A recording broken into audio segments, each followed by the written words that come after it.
If you're wanting to close more, listen up. This might be for you. I've been able to close millions of dollars over Zoom and Google Meets over the past 4 years. And let's just jump in. So, in terms of what you're going to get out of today's video, we'll walk you through how you can become great at sales. And in terms for my background, I'm originally from Canada. I used to paint homes and be a residential painter, and everything I'll walk you through today has been picked up over the past 4 to 5 years or so. I've been able to book 1,000 meetings in my B2C and B2B career. And like I mentioned before, sold millions of dollars over the past 3 years, 4 years. So in terms for some ground rules, if you have any questions, just feel free to comment or reach out to me. Would be more than happy to provide any light or any additional context wherever I can. Let's just jump into the main question first. What is sales? And I don't want to give like a very long answer, but it's typically just going to be the exchange of a commodity for money. So at the end of the day, it's I will do this for you, and then you will give me something in return. In terms of what can we actually sell? Well, we could sell products, attention, services, insurance, investments, softwares, memberships, and the list continues. But I bet that you're still wanting to just jump into the meat and potatoes. So what we're going to go cover today are very four practical things that you could implement into your next sales call, into your sales cycle, to help you convert more and make more money. So the first thing that we'll cover is the next step. We'll then cover the U frame. We'll talk about KPI and goal selling. Then lastly, simplicity.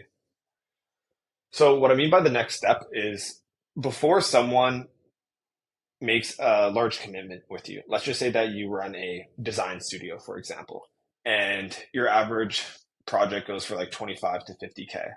Before someone goes ahead and, someone that doesn't know who you are and then goes ahead with like paying you 50K, typically there has to be a process that people need to walk through in order for them to feel more comfortable with going ahead with that engagement.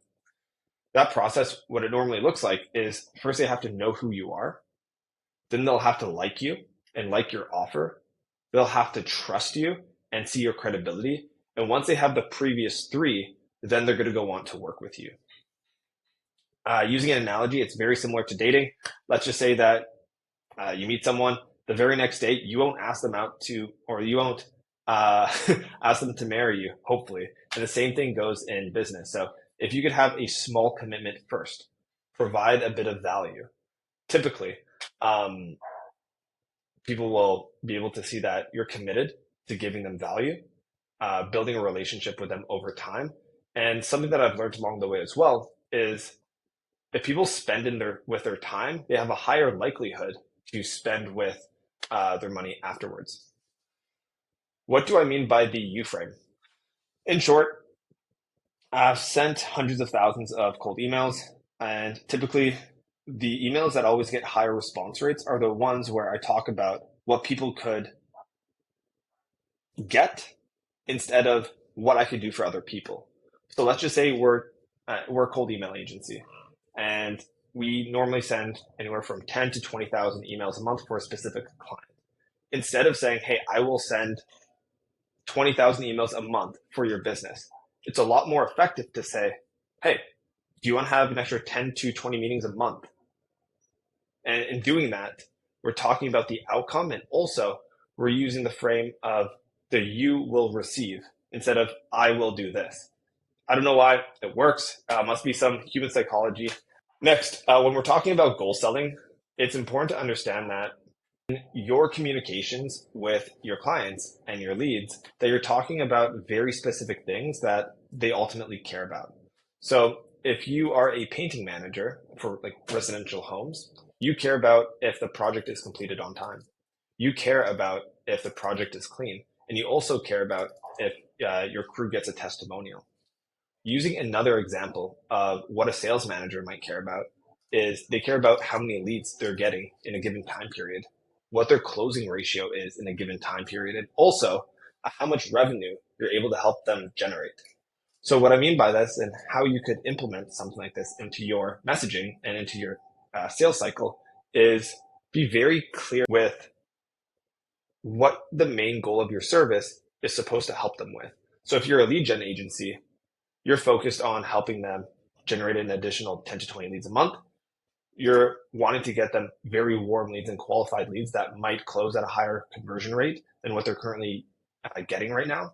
And then also you just create a forecast of how much revenue you could potentially help them close if you multiply their current sales conversion ratio by the amount of leads that you're bringing on. And then you could just forecast saying, hey, if I generate you 10 leads a month, you're going to get X amount of additional revenue. If I generate you 20 leads a month, we're forecasting to generate an additional X amount of revenue.